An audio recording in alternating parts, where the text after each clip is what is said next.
in the studio right now with Kevin Spudic with the Railcats. How you doing, Kevin? I'm doing great, Jim. Great to be back in the region. Great to be back in the region. That's right. You are. What's your position now with the Railcats? I'm the president, general manager of the Gary Railcats. You ever think that would happen? You know what? Yeah, you did. I never said no. You know, as when I first started as assistant GM, you never say never, and it's good to be back, and it's good to be back in the region and getting the Railcats back. I'd like to talk quickly about those. We have every day of the week we have a special. Mondays is our Dollar Mondays, where we have assorted prices for $1 hot dog, $1 chips, $1 sodas. On Tuesday, we have free pizza Tuesday. For the first time, if you buy a regular price ticket, a regular box or reserve, you get a free slice of pizza with the purchase of that on walk-up crowds only. On Wednesday is called our Wing It Wednesday. We offer 50-cent wings at our Diamond Club on Wednesdays. And something I changed this year for the first time is we've always done our Thirsty Thursdays or Wet Your Whistle Wednesday, and it's always been a $2 draft for a 12-ounce draft. I've changed that to a $1 draft this year. So now those guys that want to come out and enjoy a nice draft beer on a Thirsty Thursday can come out for a $1 beer on Thursdays. We have our Fireworks Fridays continuous, which is one of our most popular days, and then the Souvenir Saturdays. Every Saturday we have a prime giveaway to fans, or the first 1,000 fans or first 1,000 kids. And then Sunday is our Family Day, which we offer 4 hot dogs, 4 sodas, 4 drinks, and 4 chips for $36. 219-845-1100. Let's go to Ralph on line 3. Hey, Ralph, you're on with Kevin Spudic. Hey, good morning. We've been to several Railcats games. Games themselves are always fun, and all the good things and the fun things that he's describing are all true. We've had a lot of fun. I think the downer part is, which I think keeps people from participating, is the fact that Gary's still a dump, and that while it may be safe in the immediate area around the ballpark, there are, I don't think the police force does enough to kind of extend that travel safety on the major thoroughfares like Broadway and some of the other areas in and out. So you could be a couple blocks away, and there's still the regular riffraff hanging around all the boarded up stores that used to be buying downtown Gary. So I think maybe if the city, with the new mayor, if she's really serious about trying to make something of that place, if they extend that zone of protection a little bit farther through the major travel areas in and out, I think that would help everybody who's trying to do something in Gary except get shot and robbed. All right. Hey, thanks a lot. Let's obviously that's something that you're fighting on a regular basis, is the idea that the suburban families are going to come down to Gary and that they're going to feel that there's some sort of safety concern. I'll be honest with you guys. I don't feel it. I bring my kids down there. I bring them down on the weeknights. I bring them down on the weekends. I take my nephews and nieces. Getting off the Borman and going down Broadway, I don't think there's any problem. He has a different view. I'll personally get off on Klein Avenue and come across on 4th and 5th Avenues.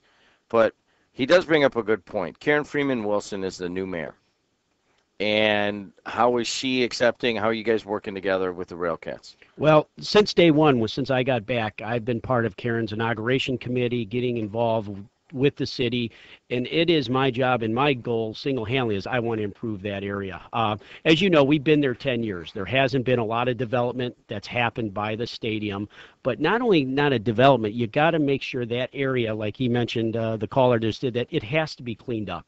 We have to have that corridor all the way from Broadway down to 1220 cleaned up. People need to feel when they come into the city that they see clean parking lots, clean streets, a clean area. Development, is going to take time. We know that. There's been talks of, knocking the Sheridan down, knocking some of the old buildings down. That has to start happening. But development needs to start happening as well. And my goal is I am working diligently with Karen and her staff on those projects.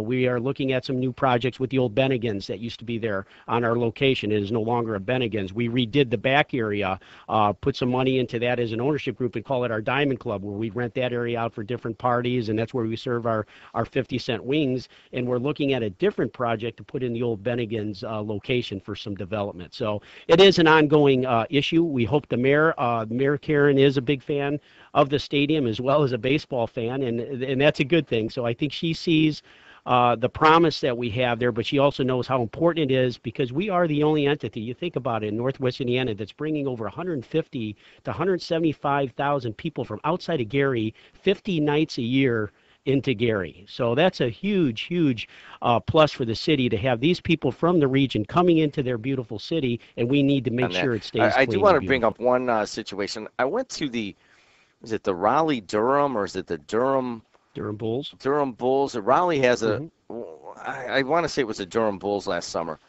And I went, it was a great situation. There, it's supposed to be one of the nicest minor league stadiums in America, and it had nothing on the Railcats stadium. Quite frankly, Railcats is actually better. But I did go to the game, and it was you would think, it's going to be in a great area. It was in a bad area.